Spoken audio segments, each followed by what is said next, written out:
Μέσα στη φωτιά και στο αίμα της Ελληνικής Επανάστασης αναδύεται η εμβληματική μορφή ενός αδάμαστου ήρωα που ξεχώρισε τόσο για την ανδρεία του όσο και για το ήθος του. Ο λόγος για τον Νικήτα Σταματελόπουλο, τον θρυλικό τουρκοφάγο που με τον ηρωικό του αγώνα συνεισέφερε τα μέγιστα στην επιτυχία της εθνεγερσίας του 1821, γράφοντας το όνομά του με ολόχρυσα γράμματα στις λαμπρές σελίδες της ιστορίας μας. Πάμε λοιπόν να παρουσιάσουμε την πολυκύμαντη ζωή και τα κατορθώματά του. Ο Νικήτας Σταματελόπουλος γεννήθηκε περί το 1782 στο χωριό Μεγάλη Αναστασίτσα, στη σημερινή Νέδουσα Μεσσηνίας, όπως ο ίδιος διηγείται στα απομνημονεύματά του. Μητέρα του ήταν η Σοφία Καρούτσου, αδελφή της γυναίκας του Θεόδωρου Κολοκοτρώνη. Ως εκ τούτου, ο Νικηταράς ήταν ανιψιός του θρυλικού γέρου του Μοριά.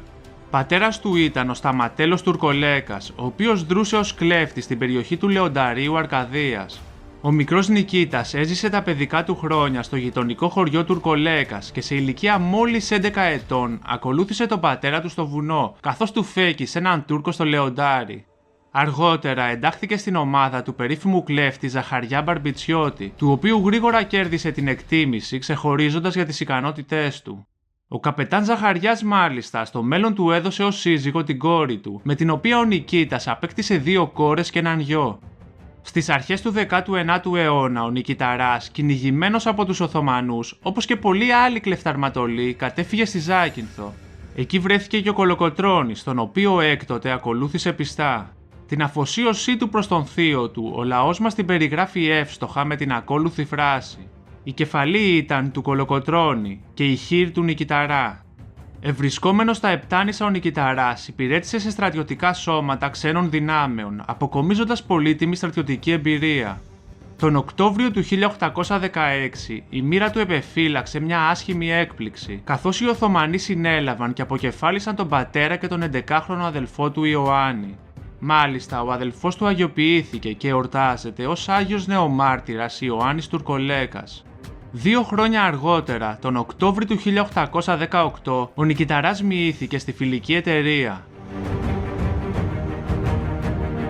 Με την έκρηξη της Επανάστασης μαζί με άλλους οπλαρχηγούς συμμετείχε στον αποκλεισμό της Καλαμάτας που οδήγησε στην απελευθέρωσή της στις 23 Μαρτίου του 1821. Λίγο αργότερα, επιστρέφοντας από αποστολή στο Άργος, πληροφορήθηκε πως είχε ξεσπάσει η μάχη του Βαλτετσίου. Ο Νικήτας, χωρίς δεύτερη σκέψη, έσπευσε άμεσα με τα παλικάρια του, περπατώντας όλο το βράδυ για να προλάβει να συνδράμει στη σύγκρουση. Όταν έφτασε όμως, η μάχη μόλις τελείωνε, με τις ελληνικές δυνάμεις να συντρίβουν τους κατά πολύ ανώτερους αριθμητικά Οθωμανούς.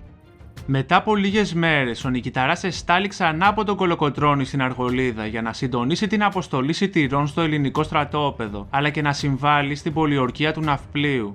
Ο Νικήτας ξεκίνησε για το Άργος με 120 περίπου άντρες. Καθώς είχε περάσει τα Δολιανά και ξεμάκραινε, κάτοικοι του χωριού έτρεξαν και τον παρακάλεσαν να γυρίσει πίσω, καθώς πλησίαζαν πολλές χιλιάδες Τούρκοι, υποστηριζόμενοι μάλιστα και από κανόνια.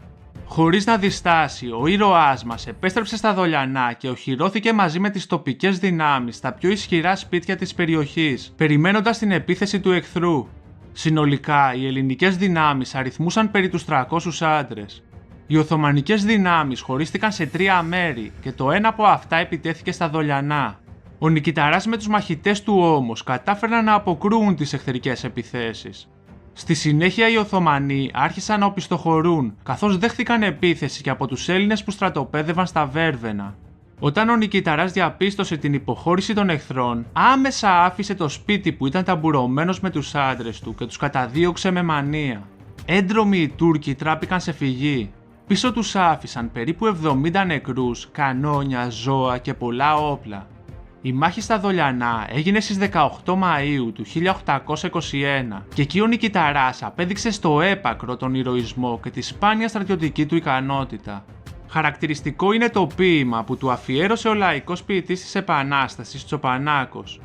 Πάλι άρχισε ο πόλεμος και των Τούρκων ο όλεθρος και στα Δολιανά ένας κρότος που εράγησε ο τόπος. Ω ήρωα Νικηταρά, το αίμα των Τούρκων βοά, Για να πάψεις το σπαθί σου, την ελληνική ορμή σου. Με 80 άντρες κλείστηκες, Τούρκους δεν φοβήθηκες. 3.000 δεν τρομάζεις, ως τον Λεωνίδα κράζεις. Στη συνέχεια συμμετείχε στην πολιορκία της Τριπολιτσάς. Μετά την άλωσή της στις 23 Σεπτεμβρίου του 1821, ο Νικηταράς ήταν από τους ελάχιστους που αρνήθηκαν να πάρουν μέρος στη διανομή των Λαφύρων. Αργότερα εστάλει στη Ρούμελη επικεφαλής 700 Πελοποννησίων μαχητών με σκοπό να ενισχύσει τις εκεί επαναστατικές δυνάμεις. Στις αρχές Απριλίου του 1822 συμμετείχε στις μάχες που έγιναν στη Στυλίδα και στην Αγία Μαρίνα, στο πλευρό του Ανδρούτσου και του Διοβουνιώτη, προσφέροντάς τους πολύτιμη βοήθεια. Μάλιστα, μεταξύ του Νικηταρά και του Ανδρούτσου αναπτύχθηκε στενότατη φιλία, που συνδέεται με το ακόλουθο περιστατικό που διηγείται ο Μακρυγιάννης στα απομνημονεύματά του. Όταν οι κυβερνητικοί έστειλαν τον Νικήτα στη Ρούμελη, έστειλαν γράμμα στον Ανδρούτσο, όπου του έγραφαν ψέματα πως ο Νικηταράς ερχόταν μαζί με τον Υψηλάντη να τον σκοτώσει και να του πάρει τη θέση. Σκοπός του γράμματος ήταν να σπείρει τη διχόνοια μεταξύ των οπλαρχηγών και να τους οθήσει να αλληλοεξοντωθούν. Όταν ο Ανδρούτσος τους συνάντησε, τους είπε: «Αν είστε τέτοιοι που μου γράφουν, φευγάτε, να μην σκοτωθούμε μεταξύ μας άδικα. Αν είστε φίλοι μου όμως, ελάτε να γίνουμε αδέλφια, να αγωνιστούμε για την πατρίδα μας που κινδυνεύει». Έτσι, αφού κατάλαβαν την πλεκτάνη των πολιτικών, φιλήθηκαν και ορκίστηκαν να είναι αχώριστοι για το καλό της πατρίδας. Στο μεταξύ, η Οθωμανική Αυτοκρατορία συγκέντρωσε μεγάλες δυνάμεις στη Λάρισα με αρχιστράτηγο τον Μαχμούτ Πασά, τον γνωστό μας Δράμαλη. Στα τέλη Ιουνίου του 1822, η Οθωμανική δύναμη που αριθμούσε περί τα 30.000 άτομα ξεκίνησε με τελικό προορισμό την Πελοπόννησο. Από όπου περνούσαν, σκόρπιζαν τον τρόμο και την καταστροφή. Αφού ερήμωσαν αρκετές περιοχές της Ανατολικής Στερεάς, στις αρχές Ιουλίου πέρασαν τον Ισθμό και προχώρησαν προς την Αργολίδα. Για την αντιμετώπιση τους, ο Κολοκοτρώνης συνέλαβε ένα ευφυές σχέδιο. Σύμφωνα με αυτό, οι Έλληνες έκαψαν τα πάντα στον Αργολικό κάμπο και έτσι οι Τούρκοι περιήλθαν σε δεινή θέση, καθώς ο στρατός τους υπέφερε από μεγάλη πείνα και δίψα. Ο Δράμαλης τότε έδωσε εντολή στο στράτευμά του να επιστρέψει στην Κόρινθο, πέφτοντας στην παγίδα του γέρου του Μοριά, ο οποίος με τις ελληνικές δυνάμεις είχε πιάσει τα στενά περάσματα στα Δερβενάκια. Έλληνες! Πώς κάνετε έτσι μωρέ για 10 παλιότουρκους που μπήκα στα Μοριά? Σεις δεν είστε που τους νικήσατε στο Βαλτέτσι? Σεις δεν επαντήσατε το κάστρο στην Τριπολιτσά? Αυτή ήταν πόλεμη μωρέ. Τώρα θα λιγοκαρδίσουμε. Δεν μιλάτε. Σηκώστε ψηλά το κεφάλι. Κοιτάτε με στα μάτια. Ίσα στα μάτια.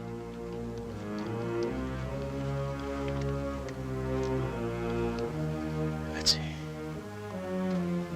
Να είστε σίγουροι πως ταχιά πάλι εμείς θα είμαστε νικητές. Ελάτε μαζί μου. Θα σας βλέπει ύστερα ο κόσμος. Θα σας δείχνουν στα παιδιά και θα λένε: να, αυτοί είναι που τσακίσανε το Δράμαλη. Ποιος δεν θα το ήθελε αυτό μωρέ?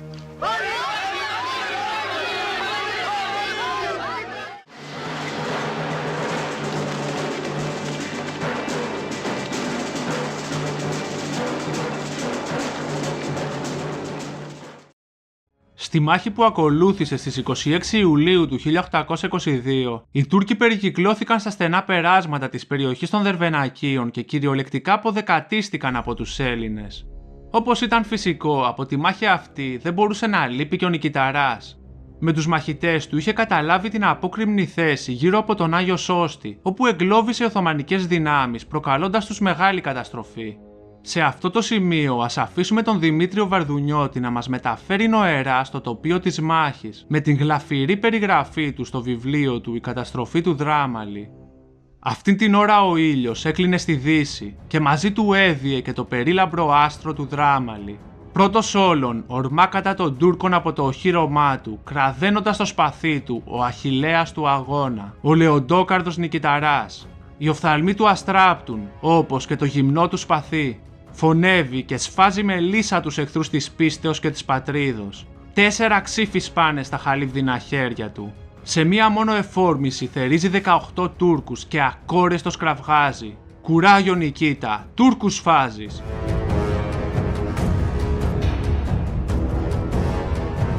Ήταν τέτοιο το πάθος του που λέγεται πως το τελευταίο σπαθί είχε κολλήσει στο χέρι του που είχε πάθει αγκύλωση από την ένταση.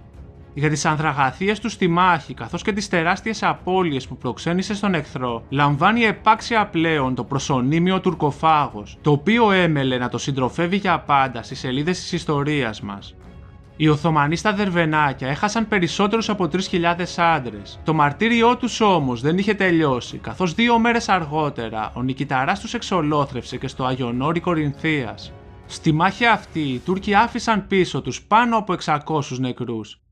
Μετά τη μάχη στα Δερβενάκια φάνηκε για μία ακόμη φορά η αφιλοκέρδεια του νικηταρά, ο οποίος αρνήθηκε να πάρει λάφυρα. Τελικά μετά από πιέσεις των συντρόφων του πήρε μια ξυλόγλυπτη ταμπακέρα και ένα ακριβό σπαθί, το οποίο λίγο αργότερα προσέφερε σε έρανο για την οικονομική ενίσχυση του αγώνα. Την δε ταμπακέρα την έστειλε στη γυναίκα του με το ακόλουθο σημείωμα: «Τα παλικάρια μου προσέφεραν αυτή την ταμπακέρα και ένα σπαθί στολισμένο με πολύτιμα πετράδια. Την ταμπακέρα τη στέλνω σε σένα που αγαπώ περισσότερο, ύστερα από την πατρίδα». Το 1823, όταν άρχισαν οι εμφύλιες διαμάχες, ο νικηταράς, όπως ήταν φυσικό, τάχθηκε με το μέρος του θείου του και κατά των κυβερνητικών Κουντουριώτη Μαυροκορδάτου Κολέτη. Όμως, παρόλη την υποστήριξή του στον Κολοκοτρώνη, τήρησε μετριοπαθή στάση και με τις παρεμβάσεις του προσπάθησε να συμφιλιώσει τα πράγματα. Έγραψε χαρακτηριστικά στον Κουντουριώτη: «Αδελφοί, η Ελλάς σπάσκει και κινδυνεύει να χαθεί, όχι από τους εχθρούς της, αλλά από την ασυμφωνία των τέκνων της».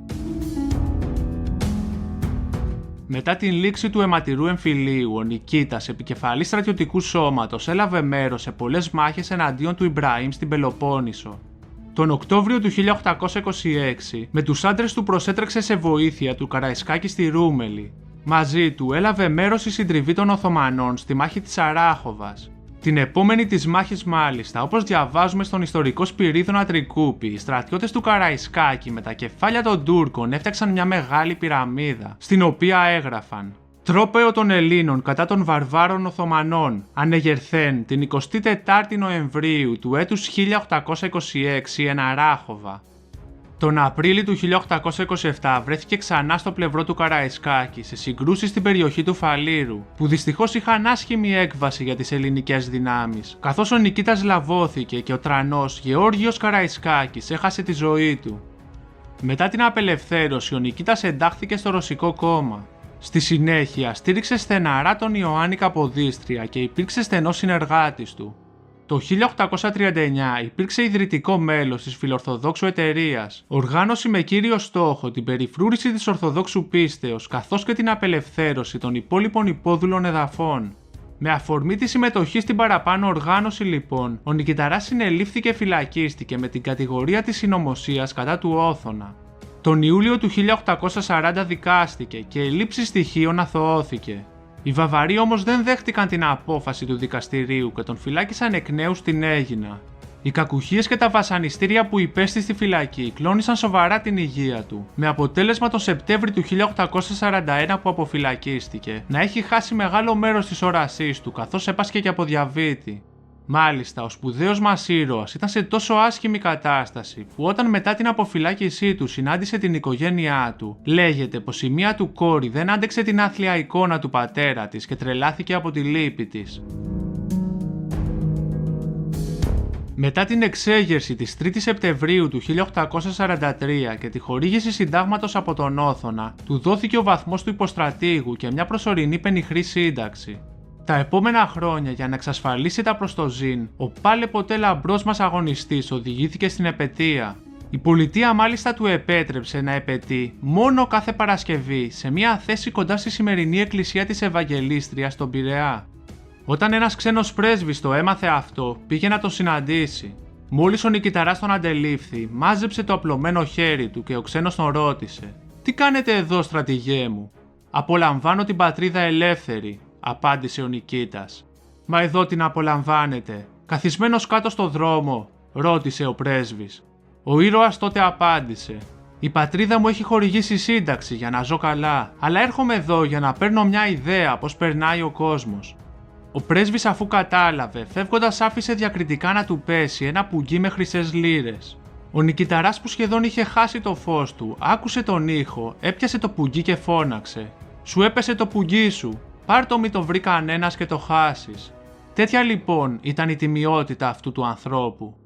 Τελικά, στις 25 Σεπτεμβρίου του 1849, ο Νικήτας Σταματελόπουλος πεθαίνει πάμφτωχος και λησμονημένος στον Πειραιά. Ο γενναιότερος των γενναίων, ο θρυλικός τουρκοφάγος, κυδεύεται στο πρώτο νεκροταφείο Αθηνών, δίπλα στο πολυαγαπημένο του θείο Θεόδωρο Κολοκοτρώνη, περνώντας την αιωνιότητα. Πίσω του άφησε λαμπρή παρακαταθήκη, καθώς με τον ηρωικό του αγώνα συνέβαλε στο έπακρο στην επιτυχία της Ελληνικής Επανάστασης. Ξεχώρισε για το ήθος και την αγνή ψυχή του και υπέμεινε με στοικότητα τις διώξεις και τις ταπεινώσεις που υπέστη. Υπήρξε πρότυπο ανιδιοτελούς ήρωα, όπως άλλωστε μαρτυρούν και τα ακόλουθα λόγια του. «Πραγματευτής δεν ήμουνα. Η μοίρα μου το θέλησε να γίνω καπετάνιος. Μα δεν θα ήτανε σωστό να κάνω πραμάτια το καπετανιλίκι μου για να καζαντήσω». Θα κλείσω με τους στίχους που αφιερώνει στον ήρωά μας ο Κωστής Παλαμάς. Εδώ στην πέτρα Σάλευτος, ο στρατηγός Νικήτας, ο τουρκοφάγος αθλητής, του γένους νέος Ακρίτας, πάντα ανθισμένη ας την κρατά, τη δάφνη των Ελλήνων, και στον πολέμον την ιερή φωτιά και στον κινδύνων. Εάν σας άρεσε αυτό το ταξίδι στην ιστορία, κάντε like στο βίντεο, εγγραφή στο κανάλι και μοιραστείτε το περιεχόμενό μας, βοηθώντας τη διάδοση της προσπάθειάς μας. Μέχρι την επόμενη ιστορική μας περιήγηση σας εύχομαι ολόψυχα να είστε καλά.